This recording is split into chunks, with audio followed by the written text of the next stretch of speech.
Salut les amis, salam alaikum, j'espère que vous allez bien, que vous êtes en forme et en bonne santé. Content de vous retrouver ce soir, exceptionnellement un dimanche soir. Malheureusement, nous avons eu un petit souci technique vendredi et c'est pour ça qu'on n'a pas pu faire la chronique. Mais ce soir, au rendez-vous avec moi, bien sûr, comme d'habitude, monsieur Jacob Cohen.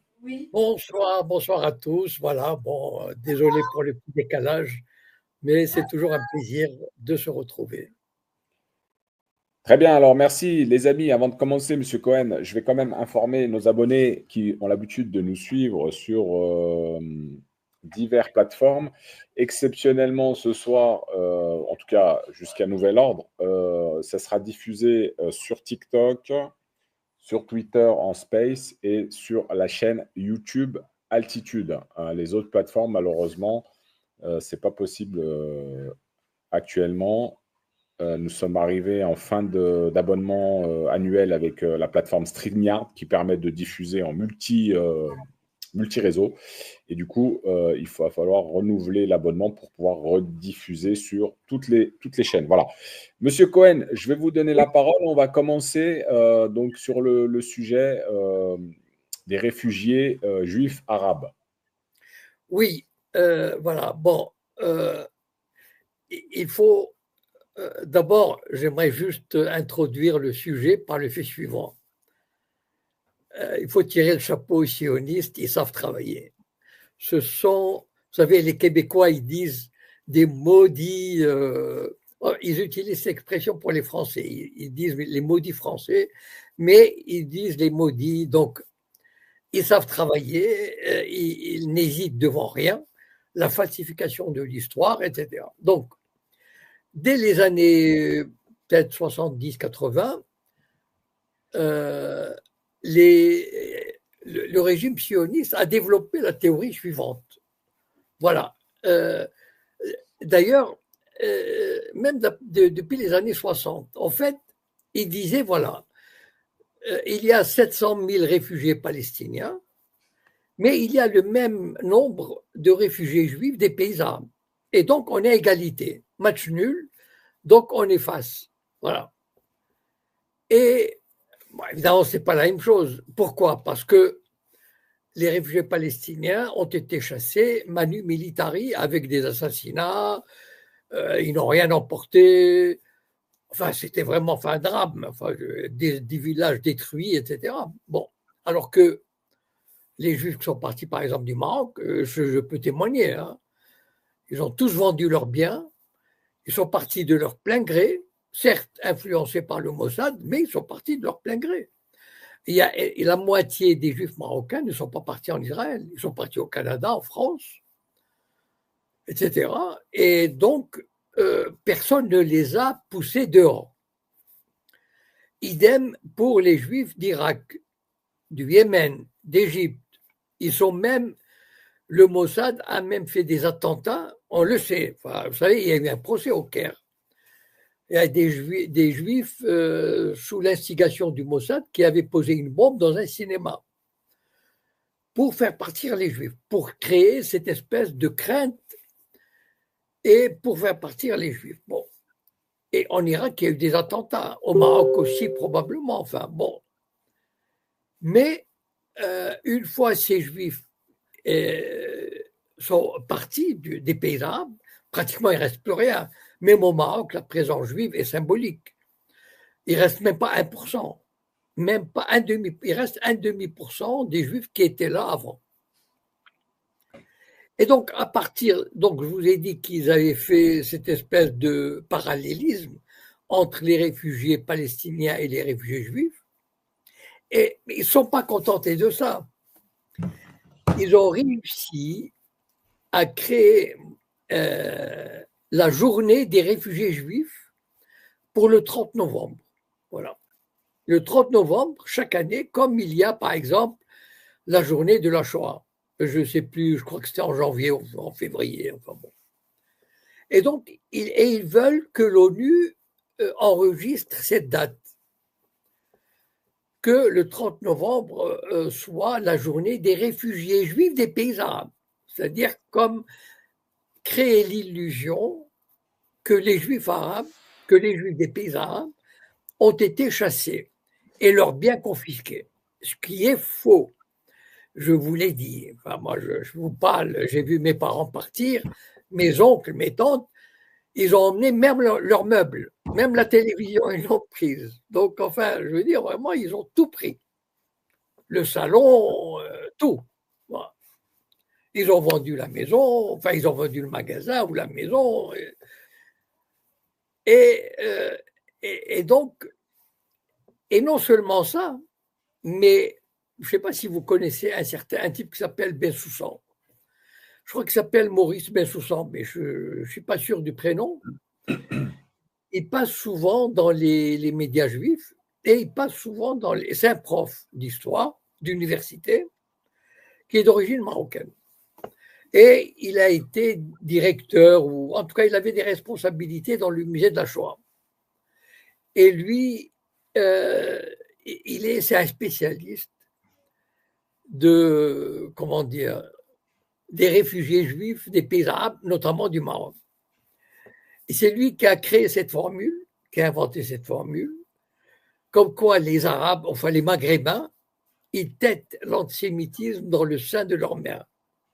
Alors que, vraiment, ce Bensoussan, il n'a même pas la reconnaissance du ventre. Je veux dire, quand on sait ce que le Maroc a fait pour ses Juifs, il les a traités toujours avec bienveillance, il les a protégés pendant la guerre, enfin, il les a laissés partir en emmenant tous leurs biens, ils sont revenus quand ils voulaient. Et vraiment, dire que les Juifs marocains étaient victimes d'antisémitisme, c'est bon, mais il le fait dans un but bien précis. Mais vous ne connaissez pas la meilleure. Et là, je vais vous la dire. Ce Bensoussan, il a estimé que le Maroc devra payer 14 milliards de dollars pour compenser le départ forcé des Juifs. C'est juste hallucinant. Et pendant des années, vous savez, les sionistes, voilà comment ils travaillent. Il faut leur rendre hommage. Hein. Moi, j'estime qu'ils font. C'est extraordinaire. Voilà. Donc, ils tapent. C'est comme le clou, là. Vous tapez, vous tapez, vous tapez, vous tapez 1 million de fois.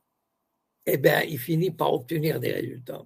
Et donc, à un moment donné, ça va, à mon avis, bon, aujourd'hui, depuis la normalisation, le lobby juif, en tout cas ce Bensoussan, etc., il ne réclame plus les 14 milliards au Maroc.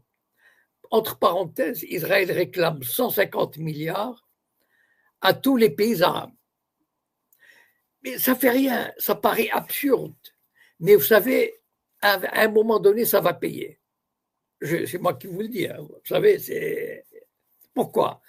Parce qu'il les harcèle dans les instances internationales. Imaginez par exemple, je ne sais pas si c'est arrivé ou pas encore, en tout cas le 30 novembre, le Israël fête ou célèbre la journée des réfugiés juifs arabes. Voilà. Et Trump vient de leur donner un coup de main cette semaine. C'est pour ça que je voulais en parler. Il est d'accord pour... enfin, j'ai oublié les termes. J'ai envoyé l'article il y a quelques jours à Wari et donc je ne me souviens pas vraiment des termes, mais il est d'accord. Bon, bien sûr, c'est le lobby, c'est l'IPAC qui lui a soufflé l'idée. Il lui a dit, voilà, ils ont de la suite dans les idées. Voilà. Et donc, imaginez si l'ONU, un jour ou l'autre, enfin, peut-être après ce qui s'est passé à Gaza, ça m'étonnerait qu'il y ait une majorité, mais on ne sait jamais, voilà. Avec le lobby, avec les pressions, etc. En tout cas, Trump vient de leur donner un coup de main et vient de dire qu'il faut effectivement établir une journée des réfugiés, une journée célébrant, et il l'a dit quelques jours avant le 30 novembre. Donc j'imagine que le 30 novembre, il est célébré, encore une fois, depuis des années, par Israël, de communautés juives, mais il n'a pas encore le retentissement international qui est réservé, par exemple, à la journée de la Shoah ou à d'autres journées, enfin, je ne sais pas, voilà.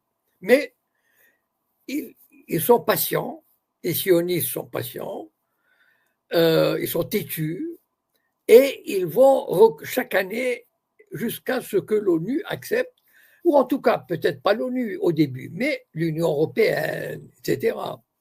Donc, faire entrer dans l'idée, c'est ça qui est important, faire entrer dans l'idée que les Juifs des pays arabes sont partis, ont été dépossédés de leurs biens et ont été forcés à partir. Voilà. C'est ça l'idée que la propagande sioniste veut implanter dans les médias, dans la tête des gens. Et comme on sait qu'ils ont de l'influence dans les médias en Europe et en Occident, qu'ils influencent les classes politiques, les gouvernements, ils vont y arriver, qu'il y ait un parlement juif à Bruxelles, etc.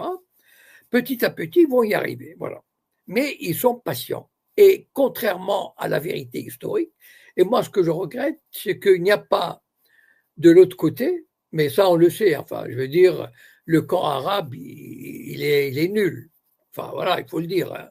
Moi je le dis, je veux dire, ça peut choquer, mais tant pis. Hein. Le camp arabe, il est nul en termes de propagande, en termes de contre-information, etc.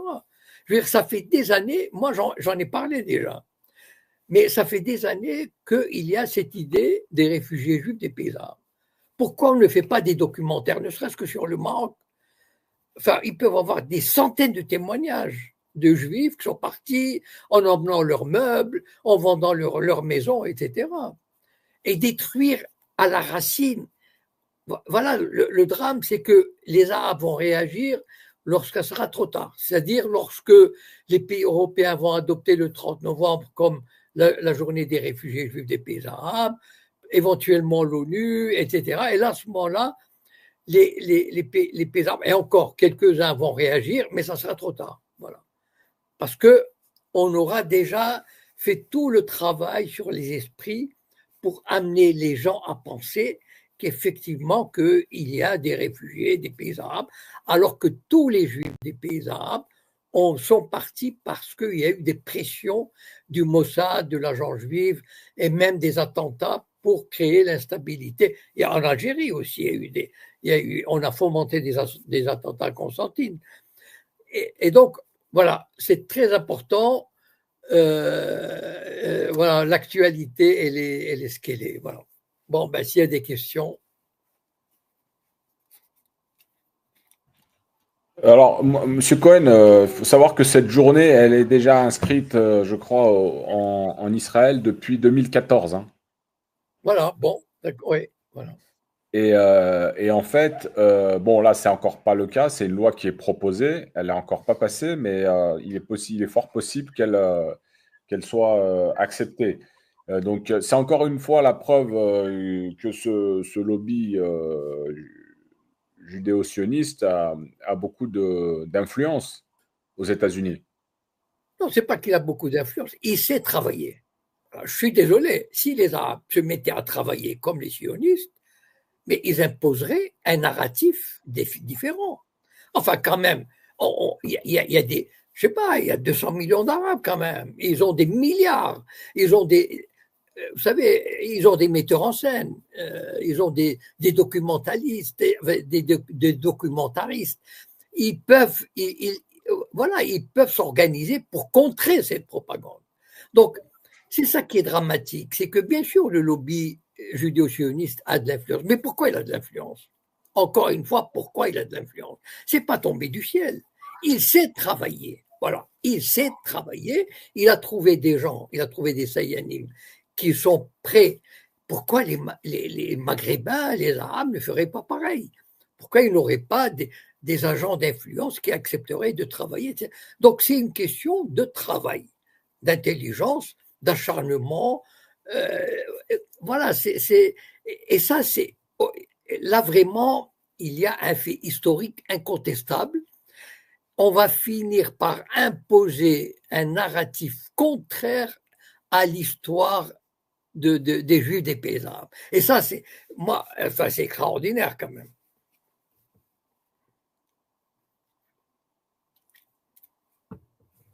Alors, ce qui est intéressant aussi, là, on a pu le voir. Alors, bon, c'est pas tout à fait du même acabit, mais il y a une journée, du moins une journée, il y a une réunion qui s'est tenue entre aujourd'hui, je crois, et demain à Alger Oui, concernant les crimes du colonialisme. oui, C'est une journée qui a été décidée par le président algérien et qui réunit donc un certain nombre de délégations africaines, hein, pour parler de ce qui s'est passé pendant le colonialisme. Est-ce que c'est un peu, ce serait un peu comment dire, une même orientation, c'est-à-dire de vouloir exprimer les dégâts commis par le colonialisme, comme non, font un petit peu les Juifs par rapport à la guerre et l'antisémitisme et tout ça. non, je suis désolé, je trouve qu'ils sont à côté de la plaque. Je regrette de le dire. OK, parler du passé, d'accord. Enfin, qu'est-ce que ça va apporter? Moi, j'aurais voulu, voilà un cas concret. Voilà, le lobby judéo-sioniste, il pousse à une journée des réfugiés juifs arabes. Or, c'est un contresens historique, c'est une contre-vérité. Voilà. Et donc, voilà, il faut. Vous savez, malheureusement, enfin, je regrette de taper là-dessus, mais je ne sais pas pourquoi les Arabes ne savent pas faire de la propagande. Voilà. Moi, j'ai cité plusieurs fois, par exemple, le fait de mettre en avant Khalida Jarrah, par exemple, une femme qui subit la détention administrative régulièrement tous les 6 mois, une députée, une mère de famille, etc. Je ne sais pas, moi, ça fait 7-8 ans que j'en parle. Enfin, comment contrer, mais moi, vraiment, les bras m'en tombent. Moi, je ne sais plus. Enfin bon, je préfère ne pas trop m'étendre là-dessus parce que euh, je, vraiment, je ne comprends pas. Voilà. Et on a un dossier extraordinaire et on le défend très mal. Voilà. Voilà, je regrette. Je donne l'exemple. Voilà l'exemple. Vraiment, on a une contre. Les sionistes vont réussir à imposer une contre-vérité historique. Et un jour, je vous assure, un jour, Israël va recevoir des indemnités des pays arabes. Voilà. Si ça continue sur cette lancée, ils sont tellement, comment dire, dans un état de soumission, les États arabes par rapport à Israël, à l'Amérique, etc., qu'ils vont finir par leur dire, bon, allez, on va vous donner 30 milliards pour effacer le, le, le traumatisme. Non, Alors, justement, ce qui est intéressant dans cette oui, résolution-là qui veulent faire adopter par le Congrès américain, oui, c'est qu'en plus de ça, ils appellent également à des initiatives d'éducation à travers les États-Unis. Bon, les États-Unis, encore je comprendrais, mais le Moyen-Orient et l'Afrique du Nord, afin ben oui, d'enseigner l'histoire des déplacements forcés et de l'exil du peuple juif. voilà, voilà. En plus, les Arabes vont être obligés d'étudier ça. Enfin, je veux dire, mais ça va être dans les accords de normalisation. Et donc, vous savez, par exemple, l'autorité palestinienne, elle a des manuels scolaires. Bon, l'autorité palestinienne est aidée principalement par l'Union européenne, qui lui verse je ne sais pas combien, 100 millions, 200 millions. Vous savez, ils font ça pourquoi? Parce que, dans l'intérêt d'Israël, parce que c'est important de maintenir une autorité palestinienne. Sauf que l'autorité palestinienne, elle est chargée d'éducation. Or, pour harceler l'autorité palestinienne, les Israéliens prennent les livres scolaires des jeunes Palestiniens en Cisjordanie et ils vont voir l'Union européenne et leur dire, regardez, ils sont antisémites. Il faut faire pression sur l'autorité palestinienne pour qu'ils changent leur manuel scolaire. Ça veut dire que les Israéliens veulent que dans les manuels scolaires des Palestiniens de Cisjordanie, ils aiment qu'ils déclarent leur amour d'Israël. Voilà. En gros, c'est ça.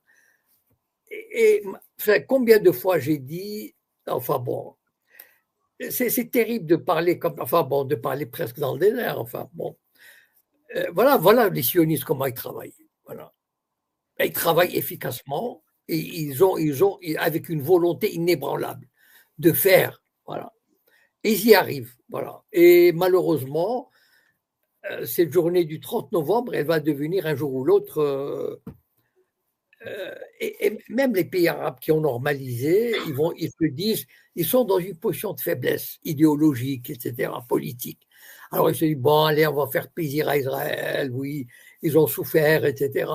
C'est terrible parce que les Israéliens les mettent dans une situation d'infériorité symbolique, politique, idéologique. Voilà. Et les Arabes se disent finalement, enfin les Arabes, les dirigeants qui ont signé la normalisation, ils se disent, oui, d'accord, oui, c'est vrai, ils ont souffert. Bon, allez, on va leur faire un petit chèque de 5 milliards, voilà, etc. Alors, cette résolution, elle stipule aussi que, bien sûr, que le Congrès continuera à soutenir l'État d'Israël et Ouais, assurer sa sécurité. bien sûr, ça va de soi. Ouais. Samsoul, tu voulais me prendre la parole? Je sais pas, j'ai vu que t'es... Ah, t'es là? Bonsoir. Ah, bonsoir, excuse-moi, j'avais pas vu que tu étais monté, je te voyais en auditeur. Salam, ça va? Ça va, j'ai lu attentivement et je rejoins M. Cohen sur ce qu'il disait. Je pense que nous, la conscience a été beaucoup trop. Et je pense que dans la communauté musulmane, il n'y a pas cette conscience que chaque individu constitue la force de la communauté. Ouais. Je pense toujours que c'est un leader providentiel, un peu faire le travail.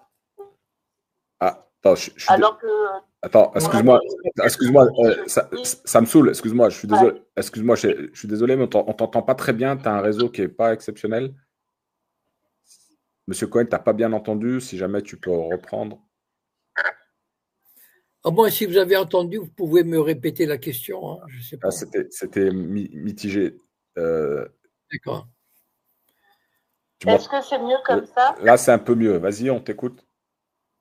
Je vais essayer de parler plus fort.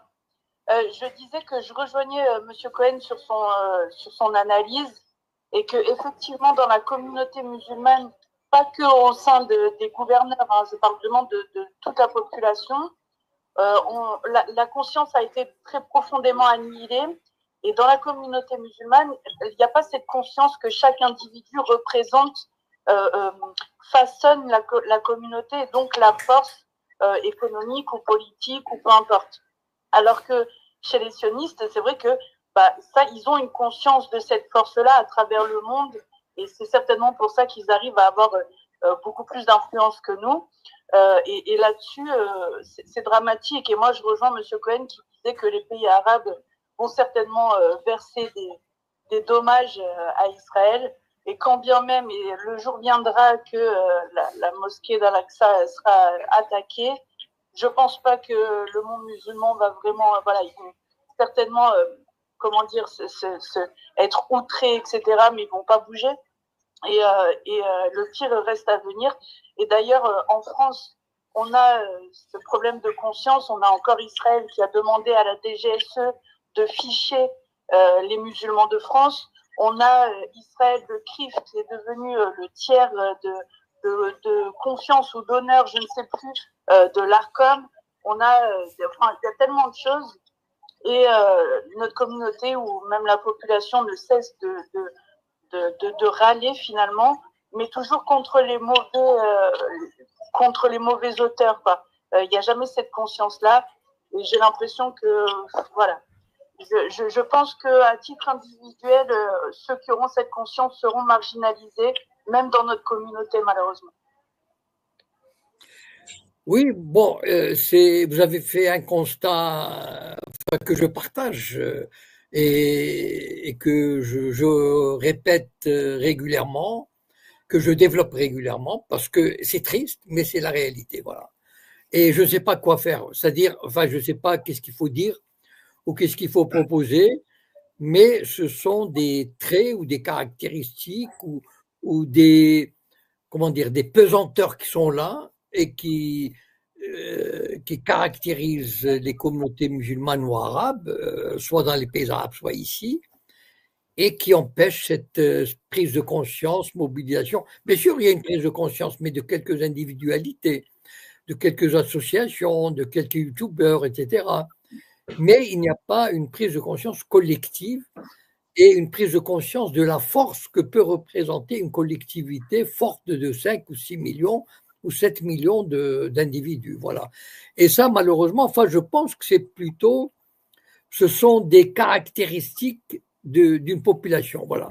Il arrive qu'il y a des civilisations qui régressent, il y a des civilisations qui avancent. Ce sont des caractéristiques sociologiques, culturelles, historiques, etc.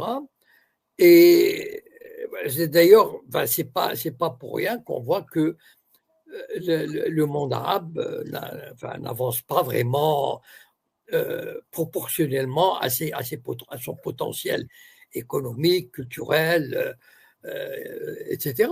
Enfin, je veux dire, il a tout ce qu'il faut pour imposer, par exemple. Moi, je suis convaincu, enfin, je le dis depuis 15 ans, qu'en France, il pourrait très bien imposer son point de vue, mais il ne le fait pas pour des raisons, voilà, qui sont liées à son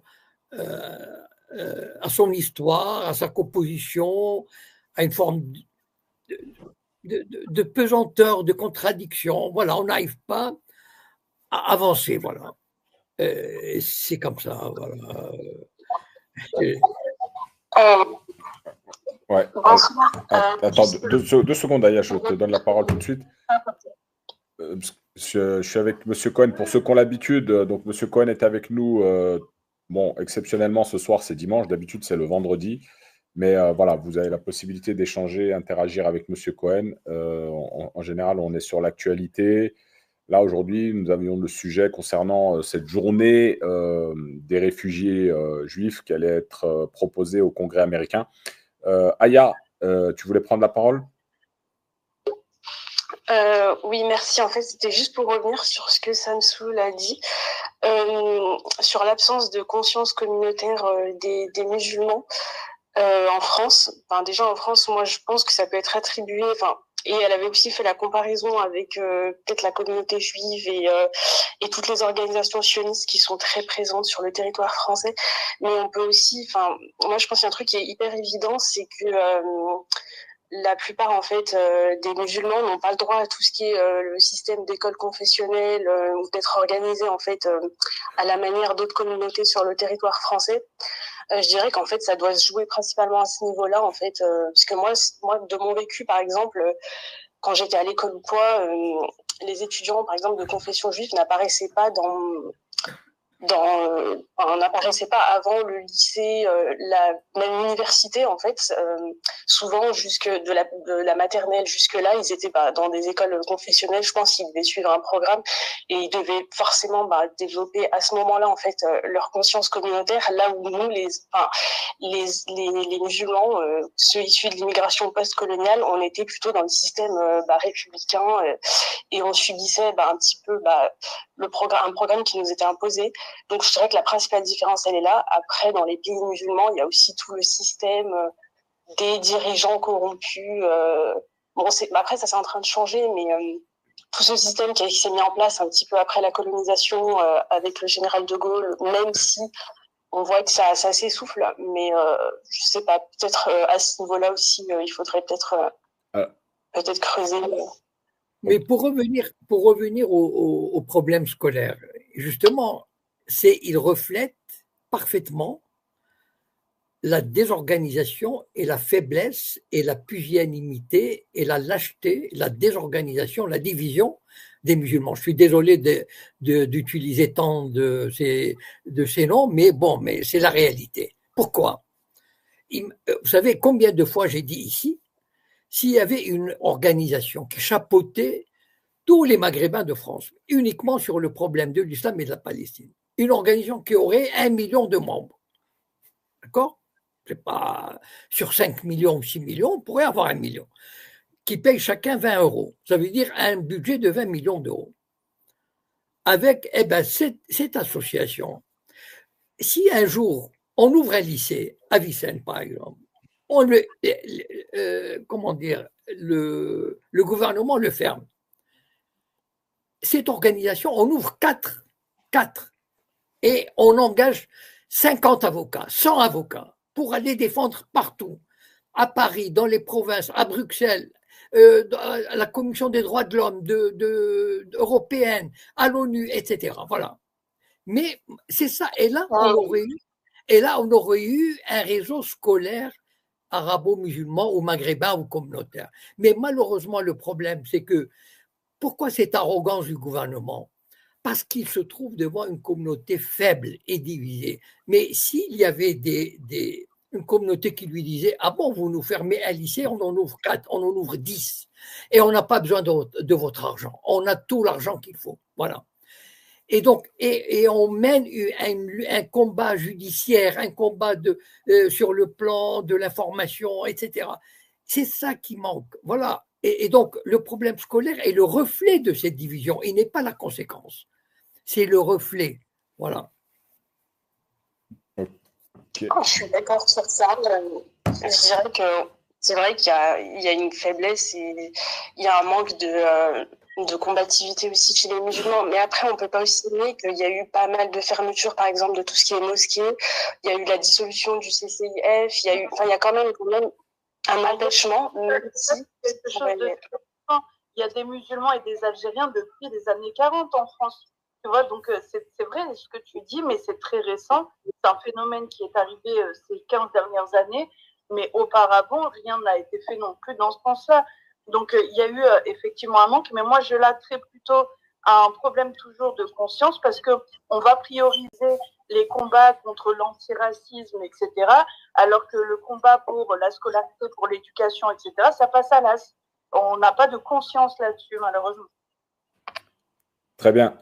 Je vous coupe 2 petites secondes, mais n'oubliez pas que nous avons M. Cohen qui est avec nous.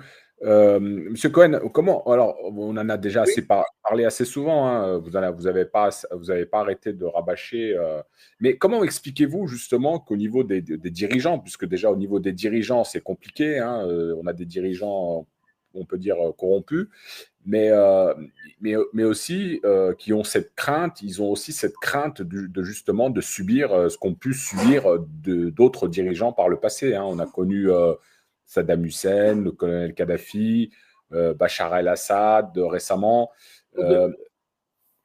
Vous voyez ce que je veux dire? Donc, est-ce que… alors, des dirigeants, vous parlez des dirigeants communautaires en France ou dans le monde arabe? Non, dans le monde arabe, puisque là, je ne parle pas spécialement que de la France, mais si vous voulez, déjà au niveau des dirigeants, s'il y a cette crainte-là, après, au niveau communautaire en France, oui, après, on va subir. Hein, on va subir, il va y avoir un manque d'organisation, un manque de prise de conscience peut-être. Mais comment on peut l'expliquer ça, à part si ce n'est cette crainte que d'être justement attaqué par les puissants. Voilà. Les puissants de ce monde, hein, on fait allusion bien sûr aux États-Unis, qui ont je ne sais pas combien de bases dans le monde entier, et qui sont aujourd'hui la première puissance mondiale. On parle de 800 bases, alors oui. Non, c'est un fait que l'histoire du monde arabe, et il ne faut pas oublier quand même que les premiers coups d'État ont été réalisés, enfin un coup d'État très très important, ou plutôt un renversement du régime progressiste et nationaliste, c'est 1953 en Iran. Mossadegh, qui a voulu nationaliser le pétrole. Donc, il a été renversé grâce au service secret britannique. Bon. Après, il y a eu 1956, Nasser, qui a nationalisé le canal de Suez, la guerre de 67, etc. Et puis, on avait des régimes, le monde arabe, il était divisé en deux. Il y avait des régimes progressistes, celui de Nasser, de l'Algérie après l'indépendance, et de l'Irak, de Saddam Hussein, et du parti Baas. Mais il y avait des régimes conservateurs. Pourquoi? Parce qu'ils étaient liés économiquement, financièrement, avec l'Occident. Ils avaient et donc c'est surtout les monarchies qui avaient intérêt parce qu'elles voulaient asseoir leur régime qui était en général très peu populaire. Et donc, elles s'alliaient à l'Occident pour gagner une certaine stabilité. Bon. Mais ces régimes, elles n'en ont rien à fiche du progrès de la nation arabe, de la Palestine, etc. Ces régimes ne sont mus que par leur intérêt propre, c'est-à-dire d'abord le pouvoir, assurer leur pouvoir. Le pouvoir, ça apporte beaucoup d'avantages. Le pouvoir, c'est pas seulement un seul homme, c'est pas une équipe. Ce sont des dizaines de milliers d'individus. C'est toute une caste qui règne sur un pays. Donc, ce sont des dizaines, sinon des centaines de milliers d'individus qui sont dans la fonction publique, la fonction sécuritaire, gouvernementale, culturelle, économique, etc. Donc, en fait, cette base-là a envie de garder ses avantages et s'arrange très, très bien avec l'alliance avec l'Amérique ou avec l'Occident. Et donc, il y a déjà une partie du monde arabe qui n'a pas envie de faire la révolution, d'autant plus que ces dirigeants qui ont des fortunes personnelles importantes, vous voyez ce que je veux dire. Bon, elles sont où ces fortunes? Elles sont en Occident. Ils ont des propriétés en Occident. Ils ont des comptes en banque dans les banques occidentales. Donc, elles savent très bien que le jour où ils voudront faire le malin, eh bien, ils perdront tous leurs avantages. Donc, en fait, ce sont des gens qui sont formatés à obéir et ils s'en fichent éperdument de la nation arabe, de la Palestine, etc. Ce qui les intéresse, c'est d'asseoir leur pouvoir et de bénéficier des privilèges qui vont avec. Voilà. Et malheureusement, petit à petit, grâce à Israël et grâce au renversement du régime, aux assassinats, etc., pratiquement le monde arabe a perdu toute force de réaction. Voilà. On l'a vu avec la guerre de Gaza, le génocide, à part le Yémen, on n'a pas vu grand-chose. Voilà. Donc, et malheureusement, voilà, c'est une réalité. Et le monde arabe n'a pas réussi. Je ne lui en jette pas la pierre.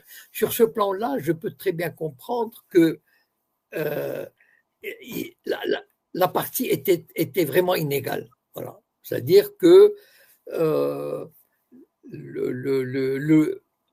pouvoir impérial américano-sioniste ou anglo-saxon ou européen était trop fort. Voilà. Et le monde arabe ne pouvait pas, enfin les gouvernants arabes ne pouvaient pas vraiment, ils ne faisaient pas le poids, voilà, en fait. Et donc c'est pour ça qu'on assiste à cette espèce de voilà, c'est de désagrégation ou de soumission aussi. Ouais, c'est très compliqué. Donc, s'il y a quelqu'un qui veut réagir sur Twitter, peut-être. Non, n'hésitez pas en tout cas. C'est vrai que c'est très compliqué, hein. On se pose la question de effectivement comment pouvoir rivaliser avec la puissance occidentale, la puissance américaine. Puisque des dirigeants qui sont un petit peu dans la résistance aujourd'hui et qui ne veulent pas se soumettre au diktat atlanto-sioniste, c'est compliqué, hein. Ils ont des bâtons dans les roues, ils ont une forme de pression et malheureusement, des fois, ils sont obligés de reculer un petit peu. Oui, moi j'ai l'impression qu'ils doivent avoir une certaine angoisse à faire quelque chose. Par exemple, je dis, voilà, par exemple, tel pays, mettons, je vais mettre 50 millions de dollars pour mener une campagne, pour développer une campagne aux États-Unis ou en Europe, etc. Et l'ambassadeur est convoqué à Washington ou à Londres. et on lui fait comprendre que c'est pas très sympathique de le faire. Voilà, ça peut avoir des conséquences, patati patata. Donc en fait, et donc à mon avis, et les Arabes ont déjà développé un sentiment de se dire, il vaut mieux pas, voilà, il vaut mieux ne pas irriter l'aigle américain ou je sais pas qui, enfin voilà, ou l'ours. Non, l'ours russe, il est plus ou moins, enfin, il est loin. Et donc, à mon avis, les Arabes ont développé cette espèce de crainte dès le départ. C'est-à-dire, ils se disent, bon, il vaut mieux ne pas s'y frotter, la partie sera rude, etc. Voilà. Je lui ai dit un jour, par exemple, est-ce qu'on aurait pu imaginer, vous savez, par exemple, Libération, il a été racheté à 18 millions d'euros par Drahi, qui est un juif d'origine marocaine et qui est israélien et suisse, enfin bon, c'est un Sayan, enfin je veux dire, il travaille pour le Mossad. Bon, il a acheté Libération, et je pense qu'il est français, il a abandonné sa nationalité française. En tout cas, il est israélien et suisse et marocain, voilà. Bon. Et j'avais dit un jour, voilà, on a par exemple un Maghrébin qui a racheté ou qui est propriétaire du club de rugby de Toulon. Bon, je ne sais pas comment il s'appelle, je vais oublier son nom. Bon. Mais est-ce qu'un Marocain de cette trempe, un Maghrébin, aurait osé acheter Libération? 18 millions, c'est pas grand-chose. Enfin, je veux dire, quand on est dans le business, c'est pas. Voilà. Eh bien, non, il n'aurait pas osé. Pourquoi? Parce qu'à mon avis, il se dit, oula, je vais avoir, je vais irriter le gouvernement, je vais irriter le pouvoir, donc ils vont mieux pas. Donc en fait, ils partent vaincus. C'est-à-dire, ils se disent, on a affaire à un pouvoir qui ne nous aime pas, qui nous met des bâtons dans les roues, donc il vaut mieux ne pas s'y frotter. Voilà. Et donc en fait, ils ont intégré ce que j'appelle moi parfois le complexe du colonisé, c'est-à-dire que j'ai développé par ailleurs. Voilà. Donc en fait, ils partent vaincus. Ouais, une réaction peut-être sur Twitter, Samsoul, Aya. Moi, je suis assez d'accord. En fait, c'est vrai on se perçoit en fait comme ayant un manque de légitimité à ce que dit Monsieur Cohen, en fait, à saisir comme ça d'organes de presse qui sont conséquents, en fait. Après, ça vient enfin, pour moi, ça vient quand même de la répression étatique qui est quand même très violente à l'égard des musulmans. Et je dirais qu'en fait, il y a une particularité avec la communauté musulmane maghrébine de France, c'est que il y a quand même cette histoire. Moi, par exemple, je suis d'origine algérienne. Je sais qu'il y a un vrai problème en France avec ça. C'est même pas pour remettre encore le sujet, mais les Français, enfin voilà quoi, ils l'ont toujours pas digéré. Et ça, j'ai l'impression qu'ils veulent toujours le faire payer. Enfin voilà quoi, il y a un vrai acharnement en tout cas pour moi à ce niveau-là. Après, dans les pays arabes, souvent la répression elle est dans le sang. Donc, je pense que les gens se disent voilà, mieux vaut garder en fait voilà un semblant de paix comme ça, même si voilà, il y a plein de dysfonctionnements dans la société, mais plutôt que de risquer à chaque fois des débuts de révolution qui finissent en bain de sang. Après, ce que je peux observer aussi, c'est que même s'il n'y a pas d'organes de presse comme ça qu'on a réussi à mettre, enfin, en tout cas, à racheter, je dirais qu'il y a un petit peu le rôle des médias qui commence, mais c'est récent, qui a aidé un petit peu à une espèce de prise de conscience sur le cas palestinien, ce qui n'existait pas forcément avant. Et ça, c'est complètement lié à des médias indépendants, à la mobilisation des Palestiniens qui a un petit peu été relayée. Après, ça, c'est vraiment, je pense, c'est quelque chose qui était hors de leur contrôle parce que c'est des outils dont tout le monde dispose. Mais encore une fois, c'est une prise de conscience qui est tardive, en fait, parce que on n'a pas su, en fait, pousser nos gouvernements à avoir des mesures qui pouvaient un petit peu accompagner, je sais pas, des sanctions, par exemple, contre Israël pour ce qui a été fait à Gaza et tout. Ça s'est fait tardivement, ça aurait dû être fait avant, bien avant même ce travail-là. Et malheureusement, ça s'est fait avec la crise à Gaza. Mais ouais, je sais pas. j'ai pas plus à apporter. Merci. Samsoul? Oui, merci. Moi, je suis pas tout à fait d'accord sur la théorie d'une certaine crainte des gouverneurs des pays arabes. Alors, je parle des pays du Moyen-Orient plus précisément, mais je pense qu'il y a une réelle volonté de tout ça, puisque on sait la chute de l'Empire ottoman notamment a été instrumentalisée, ou en tout cas, voilà, les pays arabes ont participé pour la chute de l'Empire ottoman. Et déjà là, ça a été on avait perdu la Palestine déjà à ce moment-là. Et puis aujourd'hui, il y a on ne peut pas nier le fait que les pays arabes, ou en tout cas du moins l'Arabie saoudite, les Émirats arabes unis, préfèrent la présence sioniste au Moyen-Orient plutôt que de laisser l'Iran s'étendre économiquement ou politiquement dans la région. Donc, je ne suis pas certaine que ce soit uniquement une question de peur. Moi, je pense que la Palestine est une épine dans le pied de ces pays-là, et que finalement, ça les arrange bien, et qu'il y a une volonté, en tout cas, pour préserver, disons, une domination de ces pays-là sur le Moyen-Orient, et d'éviter, en tout cas, d'empêcher l'Iran de se développer. Donc, voilà, l'un dans l'autre, je pense que ça les arrange aussi. Après, voilà, c'est la question des peuples qui persiste, mais les peuples, je pense qu'il y a une annihilation, j'arrive plus à parler, pardon, beaucoup trop profonde, et j'ai pas grand espoir, moi, sur cette question-là, en tout cas. Très bien, merci. Monsieur Cohen, vous voulez peut-être réagir? Je pense qu'on partage à peu près le constat. Bon, on peut pas diverger, mais les causes sont, comment dire, se cumulent, s'additionnent. Bon, certains qui vont privilégier telle ou telle raison, etc. Mais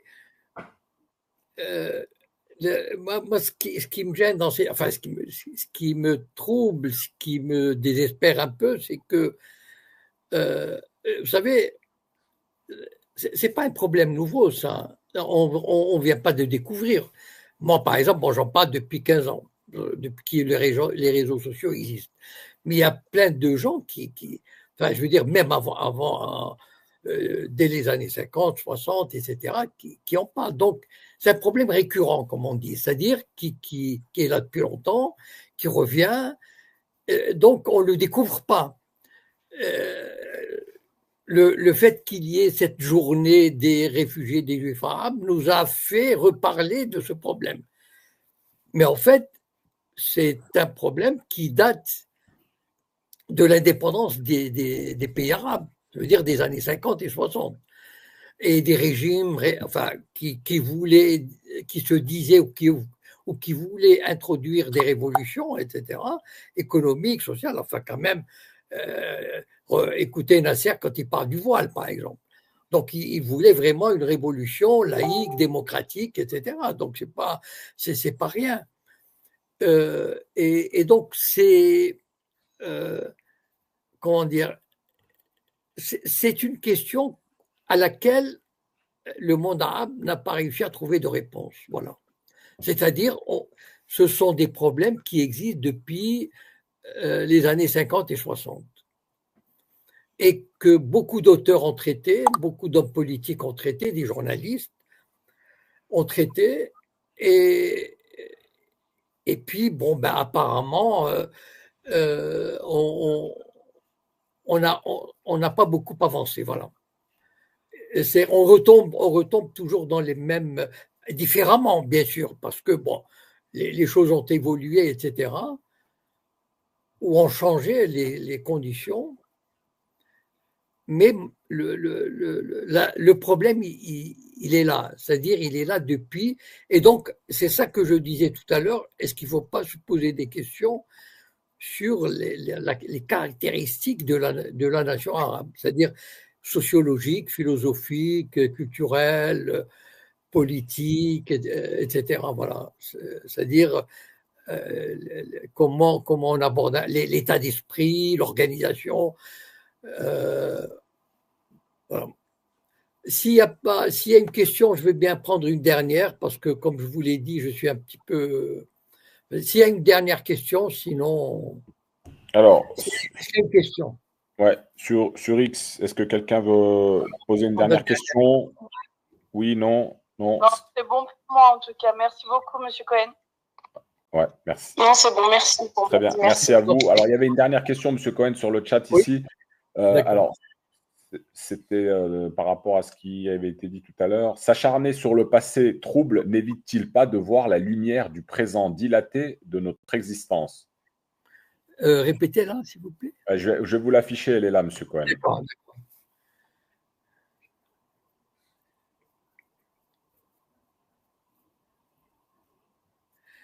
Écoutez, franchement, moi, je sais pas. Allez, je sais pas.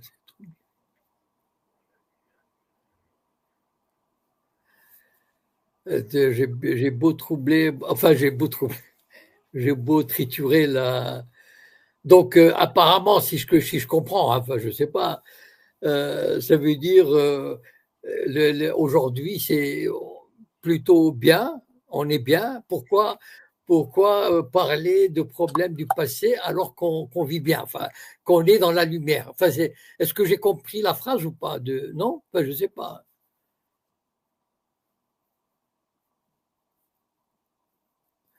La lumière du présent dilaté. Qu'est-ce que vous entendez, sous-entendez là? Ah, ça veut dire une grande lumière, quoi. Enfin, je sais pas. Ouais. Bon, ben, c'est une fois. Enfin, non, enfin, j'ai compris que ça veut dire pourquoi revenir au passé trouble, donc qui est dérangeant, alors que nous vivons dans la lumière du présent. Bon, ben, c'est un point de vue. C'est une question un peu philosophique là qui est. C'est un point de vue avec lequel je ne suis pas d'accord. Voilà. C'est-à-dire, moi, je regrette. On ne voit pas la lumière. En tout cas, moi, je ne la vois pas. Mais bon. Oui, on ne voit pas du tout la lumière, bien sûr, je suis complètement d'accord avec vous, M. Cohen. Nous sommes toujours en bas de. Nous sommes, comme dirait, je vais employer une expression d'Alain Soral, que vous connaissez, hein, M. Cohen. Oui. Nous sommes dans les toilettes et nous y sommes bien installés, j'ai l'impression. Hein. Ah bon. Bon. Là, c'était une expression d'Alain Soral, en gros, qui faisait, en parlant de la communauté. Effectivement, bon, bah voilà, pour que ça change, pardon, il va falloir qu'il y ait une prise de conscience générale au niveau des populations. Ouais, c'est compliqué. C'est compliqué. En même temps, voilà, on en revient à ce qu'on disait aussi tout à l'heure. Il y a cette puissance américaine qui est là, installée un peu partout dans le monde, et du coup, ben, quand il s'agit de rivaliser avec cette puissance américaine, c'est compliqué. Hein. Oui. Voilà, Monsieur Cohen, on va en rester là. D'accord. Et puis, donc, on se donne rendez-vous vendredi. Vendredi. Merci beaucoup. Bonne soirée. Excellente soirée à vous. Au revoir.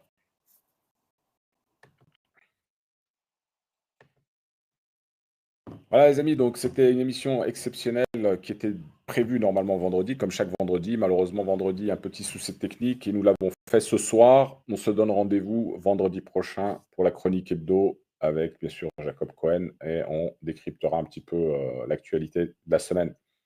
Un excellent week-end, un excellent fin de week-end à vous et un très bon début de semaine pour ceux qui se lèvent pour aller bosser demain. Bon courage à tous. À vendredi. Salam alaikum.